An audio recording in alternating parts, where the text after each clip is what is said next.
the UP College of Education, especially at the educational technology area. And we, in our area particularly, we're trying to come up with, with innovations or some technologies, or how we can embrace these emerging technologies and be able to fully integrate, effectively integrate or optimize or leverage its use in teaching and learning process, because we are preparing our students not only for today, not just for today, but also for tomorrow's global opportunities.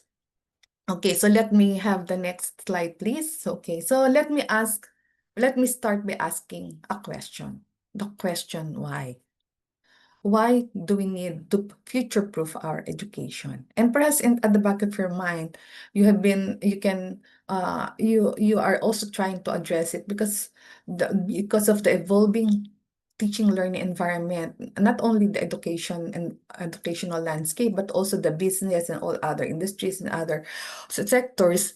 Because of these emerging technologies, nagbabago na ang takbo, the way we implement our programs, the way, we operate, within our organizations because of these technologies. And um, uh, we need to future-proof our education, because this particular sector in educational environment provides the human resources that our industries and organizations need to propel the country's economy. So again, we have another question. But are we up for it? No? So as you can see, I have here images of the blockchain and a digital badge that I created using two AI apps. No?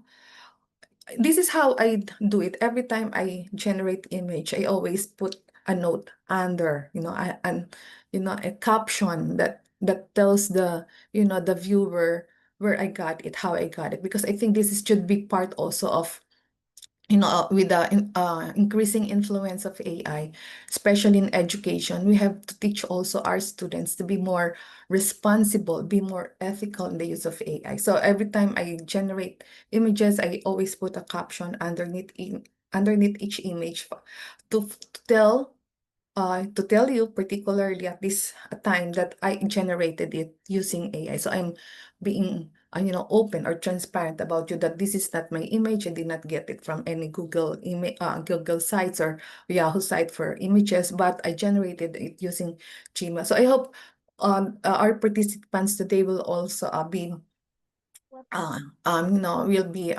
encouraged to do this, so that our students will also be aware that they need not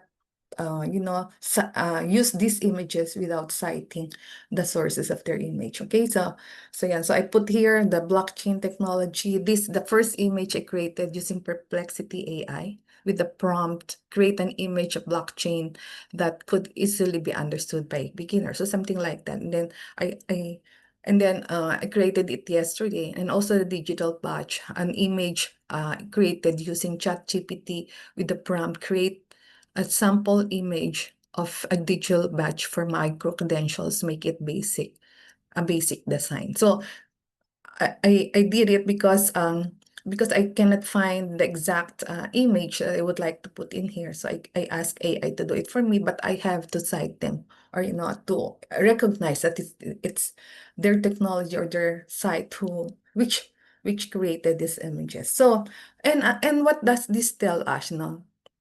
This tells us what the future holds for us in the education sector. With these emerging technologies that we have right now, we really have to be conscious or be aware of what's happening in around us, no? Because sooner or later there'll be a more pervasive and be more, more influential, or be influencing more our teaching learning environment. Okay, so it's particularly these technologies we call the blockchain technology, the credentialing, and then of course the digital badge. Okay, so now let's go. Can I have the next slide, please? Okay, so the next slide will tell us what what our College of Engineering is doing right now, because I think they're very active, or, they've been implementing this micro-credentialing for quite a long time. So let me begin by sharing with you what this college has already been implementing. So they have started their micro-credential courses in one of their basic courses, and I think it's engineering science, because this is a fundamental course for all engineering courses that they offer in the college. So this course is being delivered to hybrid mode. So this means that content they deliver the lessons through online, and both online and face to face. They do consultations online, or sometimes face to face also. But as you can see here, that primarily they assess the learnings or the competencies of their students face to face, both written and oral, because they said that they really have to make sure that the competencies that their students must acquire must be there before they can proceed to the higher courses, to the higher level.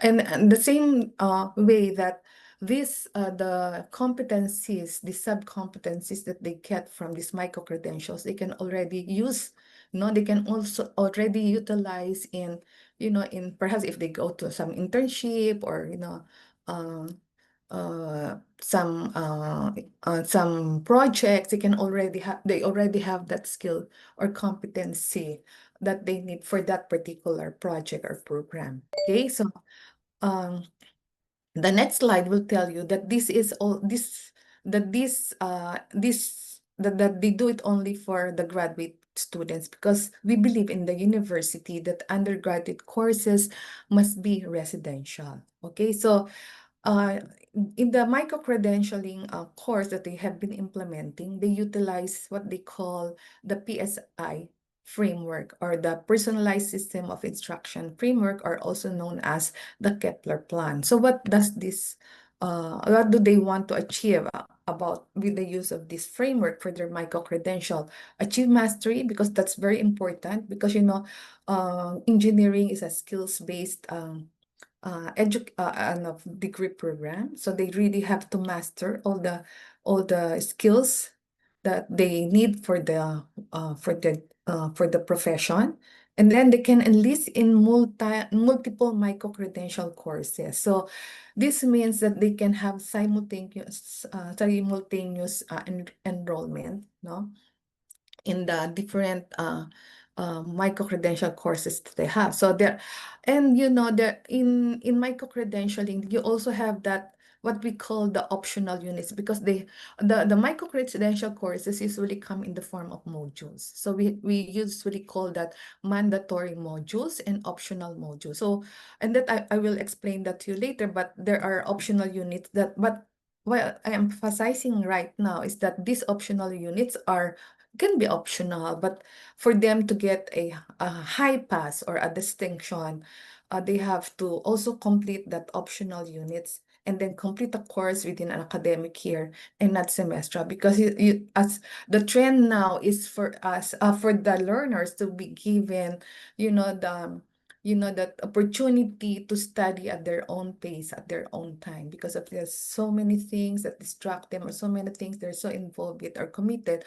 They have to, but also they also want to learn, so they should be given this opportunity to study at their own time, at their own pace. Okay, so that's why micro-credential courses could be offered for the academic, can be completed within an academic year. Okay, so the next slide will show you what do I mean by the personalized system of instruction. Uh, okay, so the personalized a system of instruction is an instructional approach based on three key concepts: gradual learning, consistent feedback, and immediate reinforcement. So as we have always been implementing or been advocating, our PSI is a student-centered approach, that shapes the development of our curriculum and even the design of individualized learning approach. So this shows that that PSI or this framework leads to an increase in mastery of the target content, while at the same time allowing our students to progress at their own time. Okay? So, so what are the key features of, in the next slide, you will see that there are there are key features uh, of PSI. Okay, so you can see here, written materials and study guides. So the content is primarily delivered through written study guides with clear objectives and questions that will direct their attention on the essential concepts that they must learn. It also has the small units and mastery learning, which means that the topics can be broken down into self-contained units. So that students, and then the students must be able to demonstrate that they have mastered the unit's content before progressing to the next. So you can see here that it's linear. You cannot proceed to the next course or to the next topic unless you have mastered all the competencies that are required, okay, for you to proceed to the next level. So also self-paced learning. So as we have been emphasizing, the trend now is that students must be able to work independently, or learners must be able to work independently at their own speed without strict deadlines, okay? So, and then of course, important also, as you can see, the frequent feedback, yeah, which the students need immediate or must be receive immediate constructive feedback on their work from instructors or trained proctors. So, one of the highlights or not the what the essential aspect of this micro-credential using this framework, that you must have a proctor that must be available all the time, to tell the students or give the students immediate and constructive feedback. So that's why they have this proctor system. And sometimes these proctors are the successful students. So it doesn't necessarily be a teacher or a teaching assistant, but the successful students could be proctors as well, so that they can provide individualized assistance, grade assessments, and offer also some tutoring. No? They can also tutor students who cannot or haven't met the master standards. And as you can see on the lower right, the repetitive assessments. Here in the PSI framework, which we also are adopting in when we design micro-credential courses, the students can retake assessments. They can retake the test until they achieve mastery without penalty to ensure high level of understanding before moving on. So we don't give up on our students.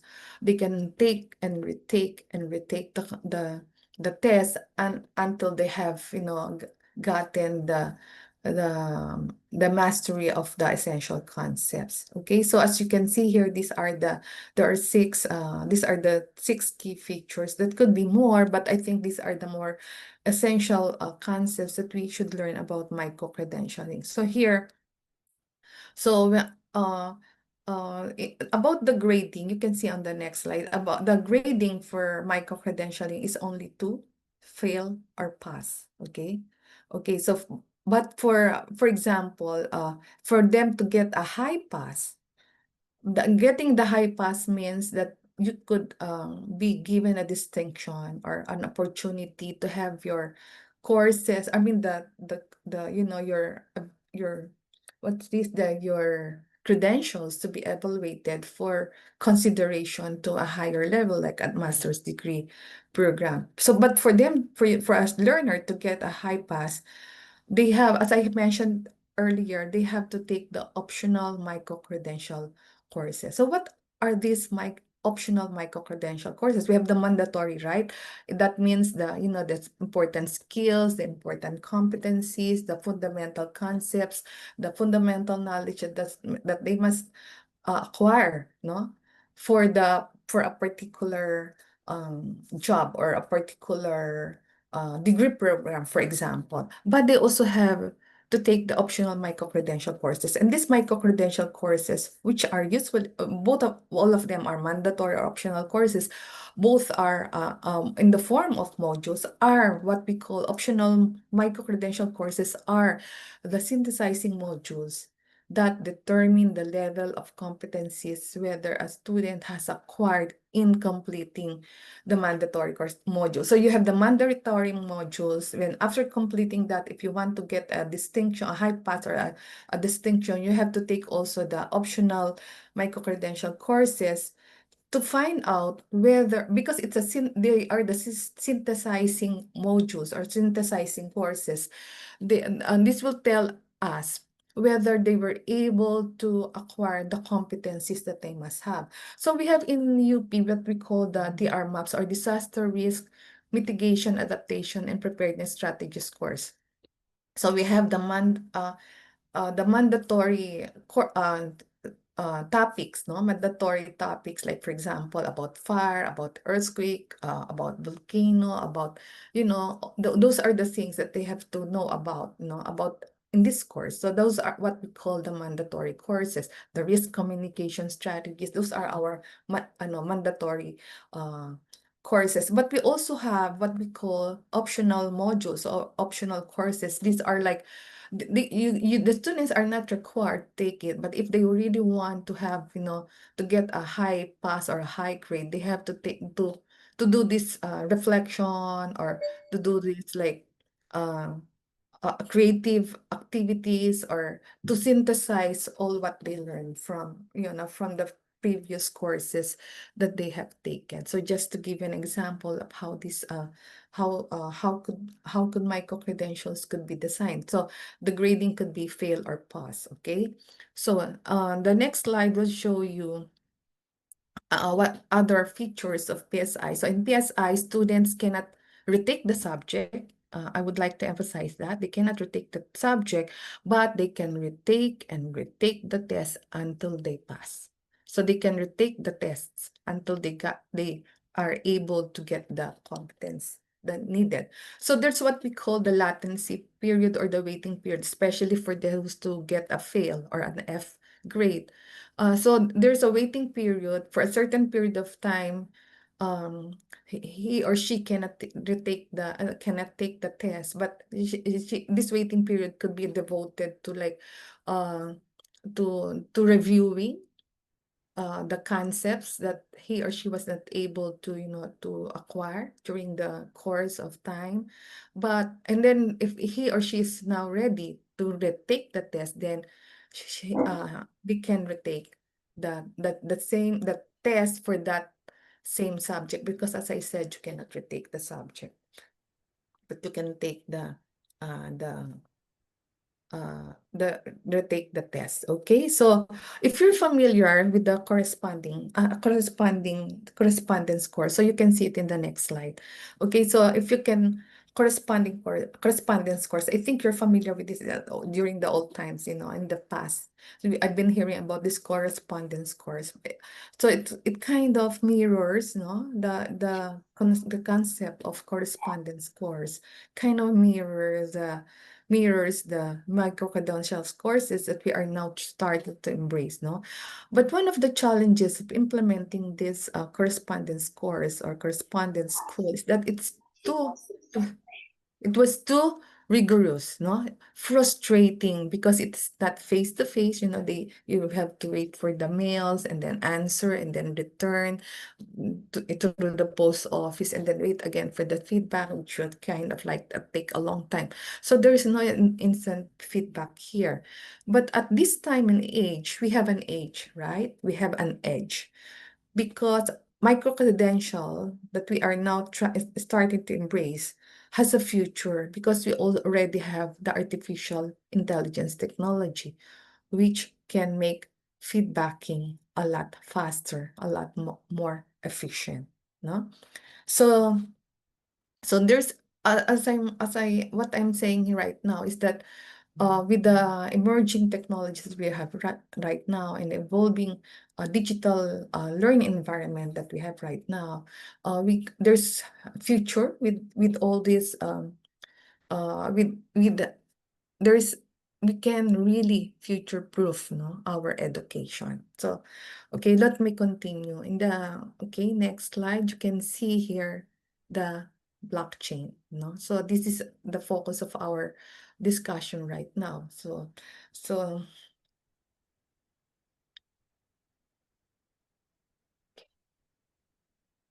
okay, so I just checked on our chat. So okay, so the blockchain technology. So again, let's ask ourselves again, why? Why are we using blockchain? Why are we getting into micro-credentialing or creating digital badge for, to for our micro-credentials, no? So as we can see, as we can observe right now, blockchain has been gaining ground in the industry. I think it was Senator Bam Aquino who filed Senate Bill, I think it's 1330, which seeks to put the national budget on blockchain technology.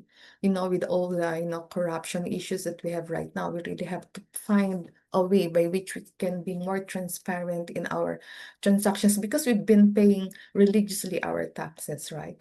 And then it's so frustrating, so disappointing that the taxes that we pay don't really go, to serve us. It should be serving us because we worked hard for that money, and then it should uh, reward us back, no? And it should serve us. But of course, it's not happening right now. So I think that's the very reason why Senator Aquino filed this bill, because he wants to put the national budget on blockchain technology, which means that all records are stored as digital public assets, or what we call DPA. So this is to ensure that every peso that we give for our that every peso that we pay as for our taxes, that every peso of public funds allocated to serve us is traceable, transparent, auditable, and accessible to citizens in real time.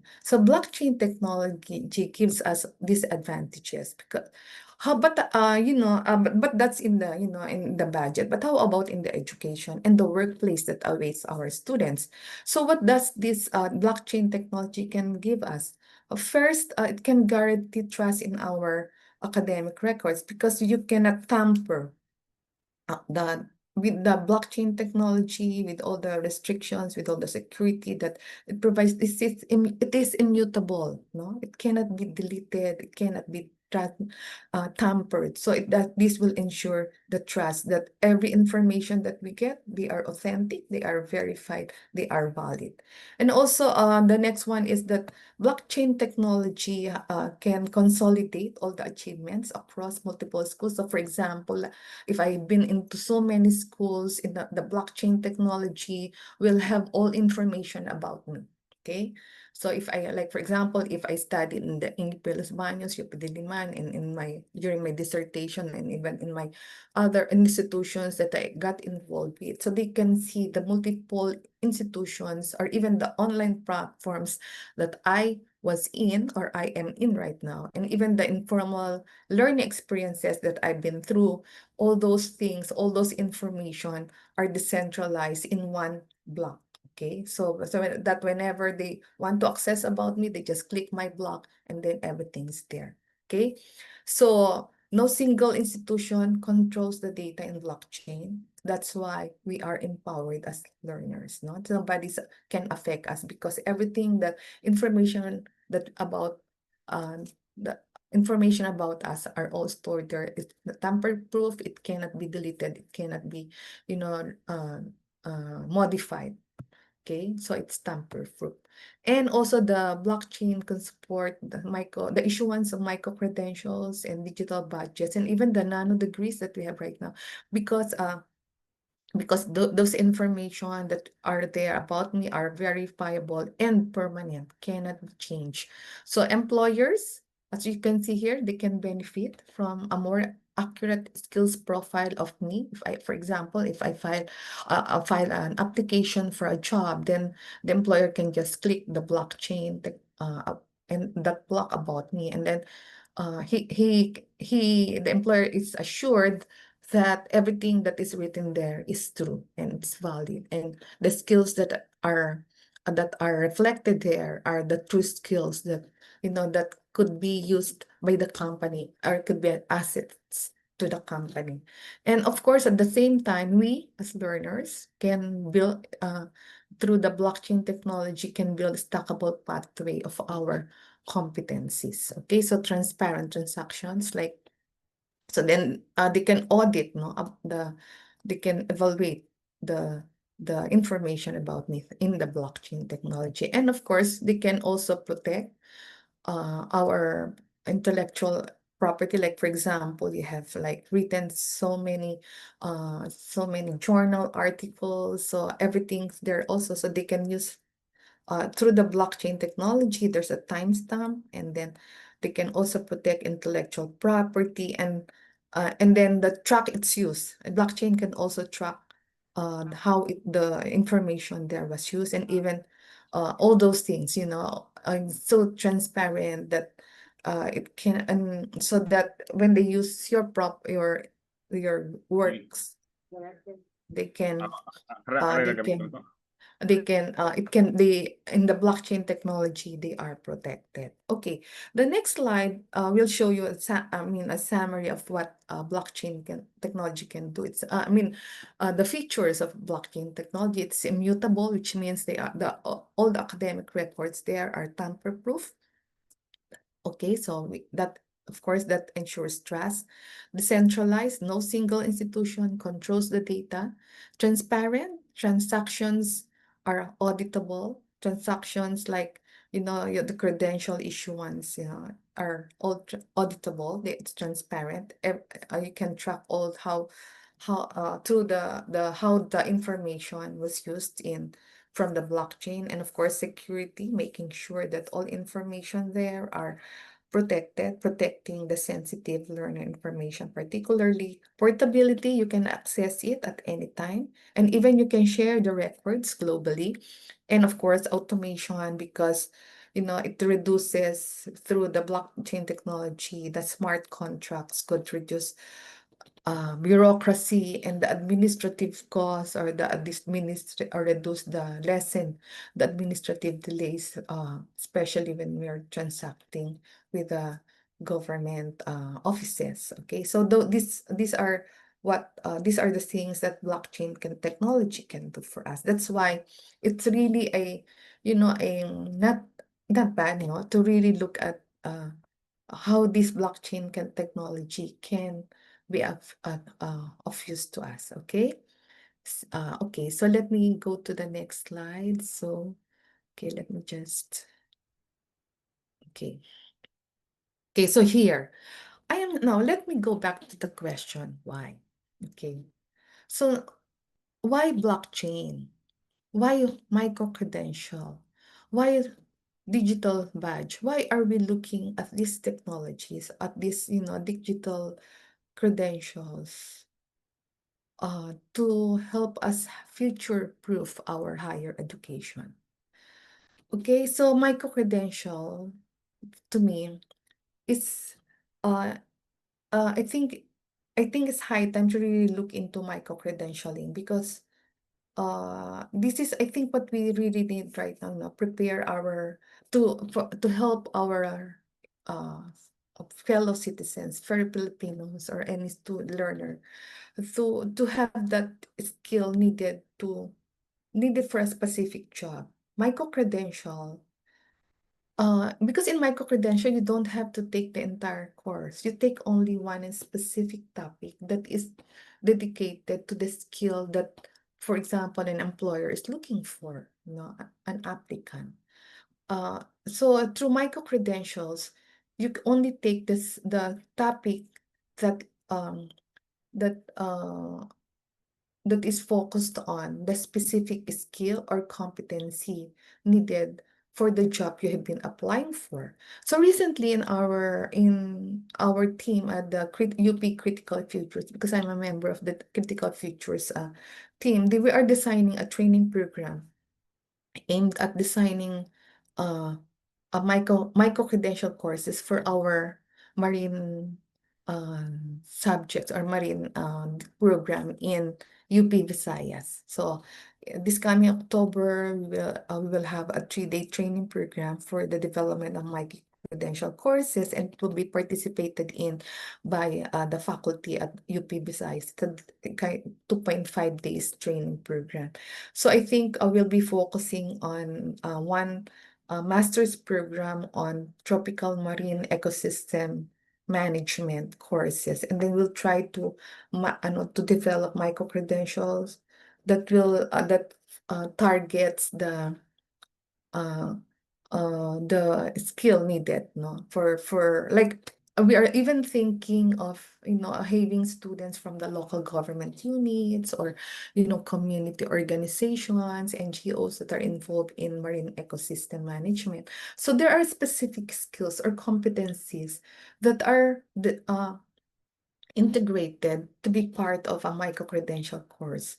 So the so these courses are stackable, so they will be given certificates. So every time they complete a module, they will have a certificate in that particular skill that they have acquired by taking that micro-credential course. So they can be stackable to earn, not towards earning a master's program in tropical marine ecosystem management. So that means that all these micro-credential courses that you have completed you are given the certificates, you can use it to be credited for a professional master's program in marine ecosystem management. So I think um, in designing these courses and these micro credentials, you can have your own model, but depending on, the context, or depending on the nature of the discipline, or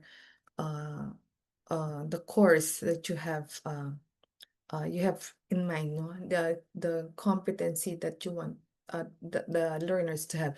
So these micro credentials, these digital badges could be certificates, digital certificates, digital badges, and even the micro credential courses. You can put all these in the blockchain. This could be part of uh, um, the the blockchain technology about you. I mean, the block about you. So you can put in all this in your credentials in a blockchain. Okay. So the next slide will show us the reason why do we need to invest, no, in equipping our faculty, or equipping ourselves, no, to uh about this topic about magic digital credentials, because later on perhaps you will be echoing this to your colleagues, no. So why are we investing in learning about micro credentials, digital badges, blockchain technology, all these digital um credentials? First, I think of three things. One is training. um Because when attending trainings like this, or um or even when a person or a learner um take a micro credential course, he or she will be trained to or she will be getting the skills or competencies that are both practical and relevant to the job market, or to the job this person is eyeing, no, or would like to apply for. So you are trained for uh, the training about digital credentials, provide the targeted skills-based education that is relevant, no, to the workplace. Okay. And then second is, when you have these digital credentials, for example, you are the employer, you can just click on, a block about this applicant, and then you can see all information about this person in the blockchain technology. And then it will help you, this information will help you screen, no, this particular person, whether he or she is right for the job. because if he or she has this skills, and then it's really timely because this is the skill or competence that, or this person has the skill and competence that you need, or for to perform a task. Then you see, given with with all the information that you have now, which is valid, which is trustworthy, tamper-proof, verified, no? Then you have the confidence that when you hire this person, he or she will perform the job efficiently and effectively and will save money for you, or no. Because if a person is delivering quality output, then you are assured now that all the investments that you put into a particular um uh, um the investment in an industry, particular company or market, for example, would really be, will come back to you um, the way you wanted it. Okay, so, and also the third thing, that if you the digital credentials can help, if in for example, if you're in the in the academe and you are screening students for admission to graduate programs, and the 1999. blockchain technology or the That one. information that you can get from this can help you screen these students. And then of course you will know already the the know the knowledge, or the prior knowledge, or the prior skills that they have. Okay, so these are very important. These digital credentials, if you have them in the blockchain technology, then things would be more, and life would be easier for both the, industry, the education sector, and other sectors of the society. Okay, I think the next slide would be some wrapping up already. Okay, so now let me wrap up by going back to the description of this session. Okay, so future-proofing higher education through digital credentials for global recognition. So we examine digital credentials. We try to look into how these digital credentials can lead us, to be recognized globally. And there's a like envisioning that we are doing right here, that through these digital credentials and then being recognized globally through these digital credentials that are available in the blockchain technology, we will be able to enhance student mobility and then gain the employer trust and provide academic transparency. So when we say future-proof, we mean agile, able to adapt to the future, and flexible, able to adapt to the present higher education curriculum implementation, agile and flexible. So this is what we would like to achieve, no? Through given the evolving digital learning environment that we have, we must be able to, to create this environment that is agile and flexible. Okay, so, and then as I said, academic transparency. We are trying to achieve academic transparency, meaning what we're doing right now, we would like to open it to anyone and the individual who wants to hone a specific skill.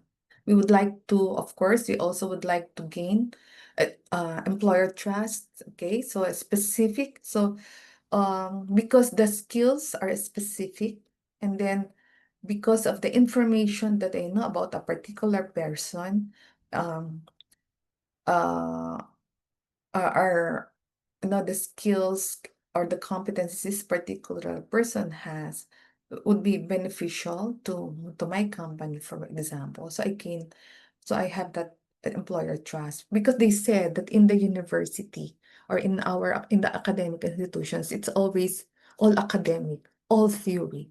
So with the with this digital credentials that we are trying to come up with through micro-credentialing and the digital badges, um would be able to focus only on the specific skills that our industry needs. So they said that all those who graduated from the university who got this so many degrees, kind of like unattached to the real world. But when you focus on the specific skills that the industry needs, then it's more real, real.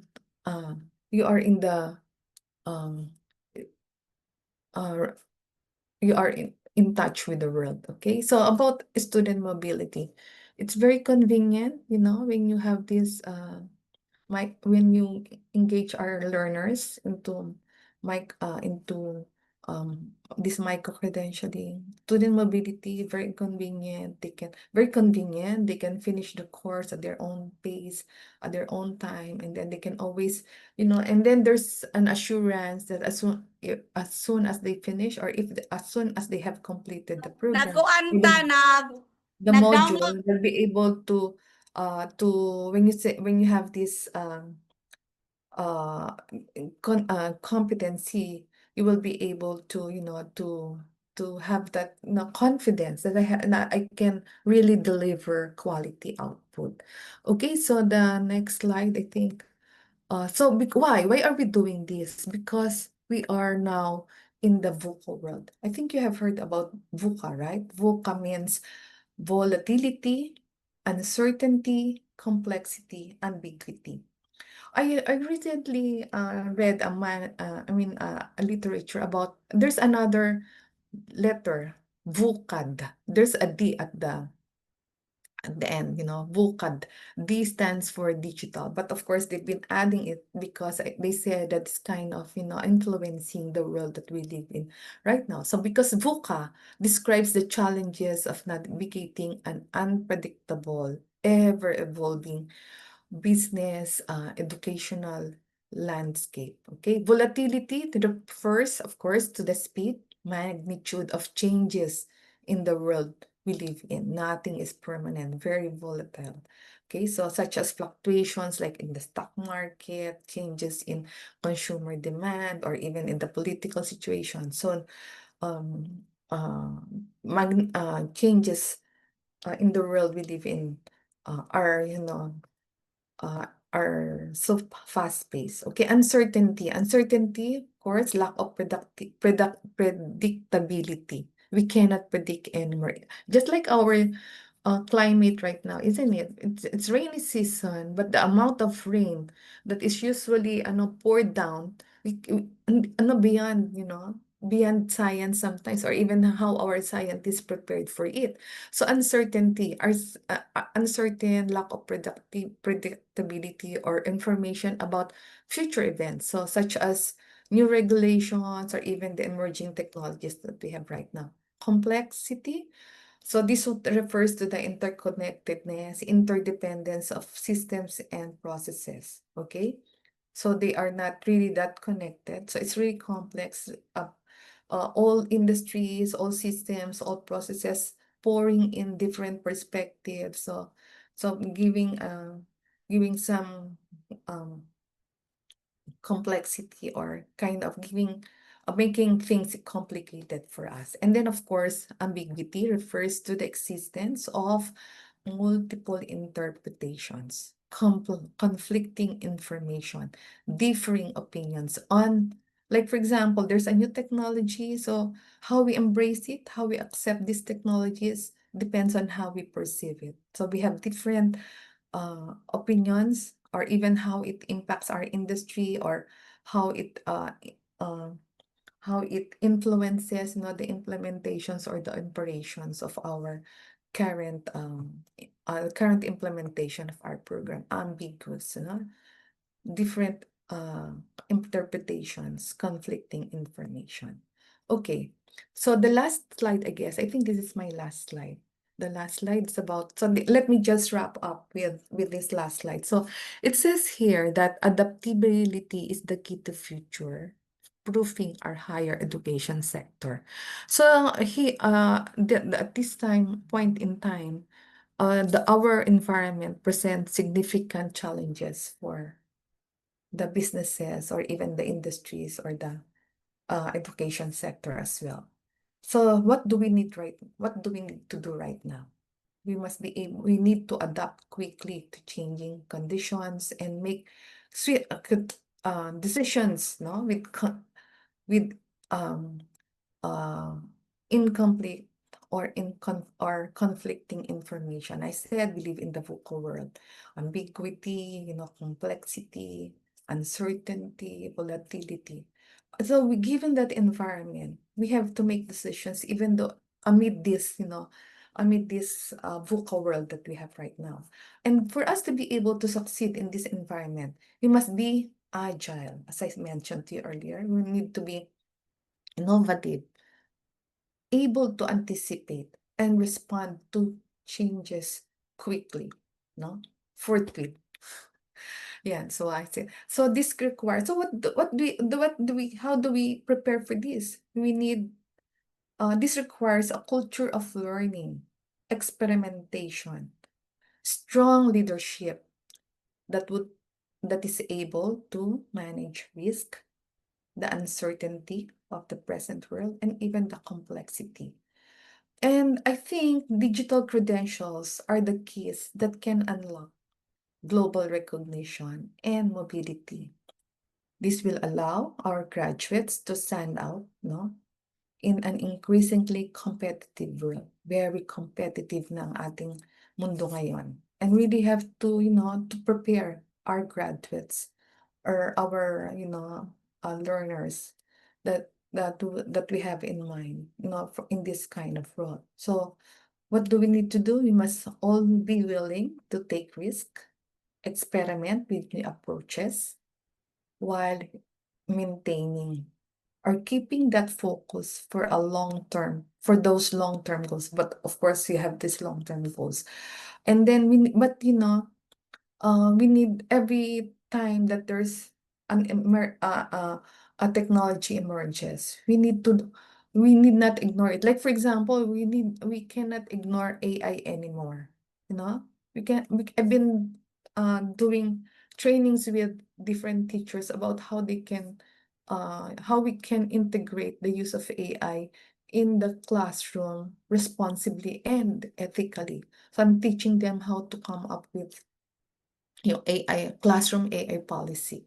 So I said that I think it will start, no, the policy must start in the classroom kasi tayo yung talagang nakasama ng mga students. And we must already make them aware of how they can, AI is here, but you need to be to use it responsibly and ethically. Okay, so in this VUCA era or VUCA, siguro later on they will adopt the letter D in the VUCA. Adaptability is essential. So we as leaders, we must welcome change, and I think we should be more flexible. We be more accommodating of the changes and all the innovations that we have around us. So with that, I I think that's my last slide. So thank you very much for inviting me in today's session. Thank you sa lahat ng mga participants. I hope you learned that you also learned. I hope you learned from our today's sessions. And if you have questions, so I give back the floor to our friends from C&E. Thank you.